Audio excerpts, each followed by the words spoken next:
Here we're going to talk about Newton's second law, but before we do, we're going to review a little bit about forces and free body diagrams. Let's try this one. A book is sliding rightward across a level table. Draw the free body diagram for the book.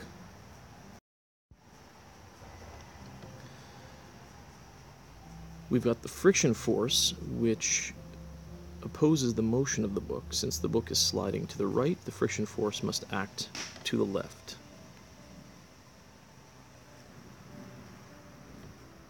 Force of gravity acts downward or towards the center of the earth. And the normal force exerted by the table on the book is perpendicular to the table, which means the normal force is upwards. Notice that there is no applied force. We aren't told that there's an applied force, we're only told the book is sliding.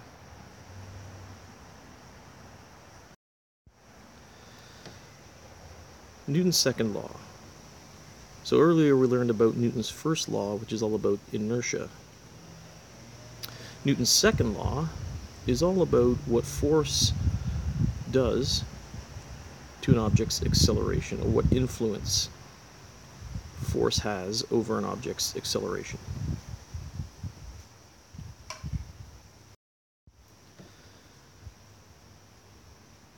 So we talked a little bit about net force earlier, and net force is a big part of Newton's second law. If the net force on an object is not zero, the object will accelerate in the direction of the net force.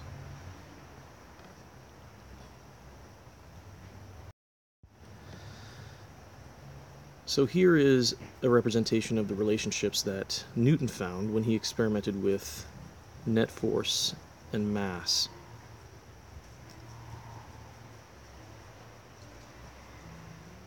Acceleration is equal to net force divided by mass.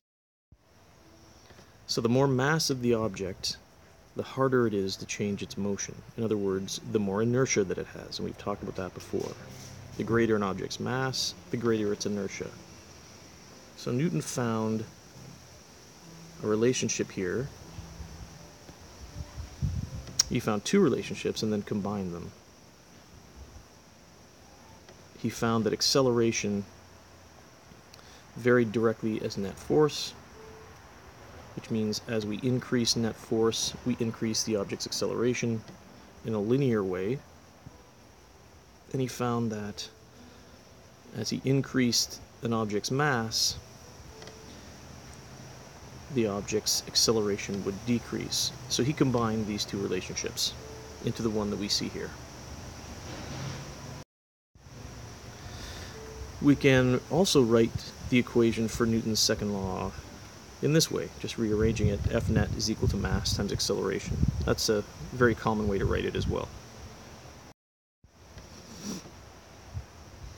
We've talked a little bit about weight before. Weight is just the force of gravity acting on an object, exerted by a planet, typically the Earth, but could be the Moon or some other planet or large object. And we can use the formula for Newton's second law to calculate the weight of an object. So the magnitude of the force of gravity, if we know the acceleration of the object, and we do, on the Earth, the acceleration due to gravity is 9.8 meters per second squared, then we can substitute that value in right here. So we're just using Newton's second law, and instead of writing acceleration, we're writing g, because we know that on the Earth, the acceleration is equivalent to 9.8 meters per second squared due to gravity. So that's the acceleration for a free-falling body on Earth.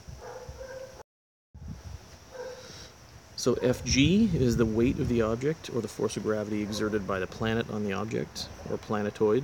M is the mass, and g is the acceleration due to gravity. So weight is Fg is equal to m times small g. And weight, since it's a force, is measured in newtons. The direction of this force is always down if the object is on the Earth, towards the center of the Earth. Let's try an example. A weightlifter lifts a 160 kilogram weight by exerting a force of 1.8 kilonewtons up. The force of gravity on the object is 1.6 kilonewtons down. Draw a free body diagram of the weight. What is the net force on the weight, and what is the acceleration of the weight? So here's our free body diagram showing our applied force upward and the force of gravity or weight acting downward. The net force is therefore 0.2 kilonewtons up. What is the acceleration of the weight? Well, we'll write down our given values first. That's what Gus would do. We'll also convert the force, the net force, to newtons, since our formula and our other units dictate that we should use newtons for force, for Newton's second law. Then we'll substitute, like so. Of course, the acceleration is our unknown. We'll substitute and solve, and we get 1.25 meters per second squared for the acceleration of the weight. Since our value is positive, we know that the acceleration must be upward. So that's what the positive tells us. If our acceleration had been negative, so if this had been a negative value, the acceleration would have been downward. Let's try an example with our equations of motion. A car is traveling at 25 meters per second forward when the driver slams on the brakes and stops the car in 3 seconds. Calculate the acceleration of the car and the net force needed to cause that acceleration if the mass of the car is 1,200 kilograms. So we'll write down our given values again and our unknown, because that's what Gus would do. We'll select our equation and then we'll solve.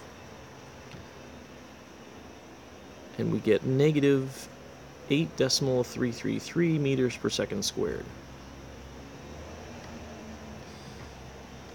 What does the negative tell us? Well, the car is braking and stopping, so that should be a good clue. The negative tells us that the acceleration of the car is opposite to its direction of motion. In other words, the acceleration is backward. So 8.3 meters per second squared backwards.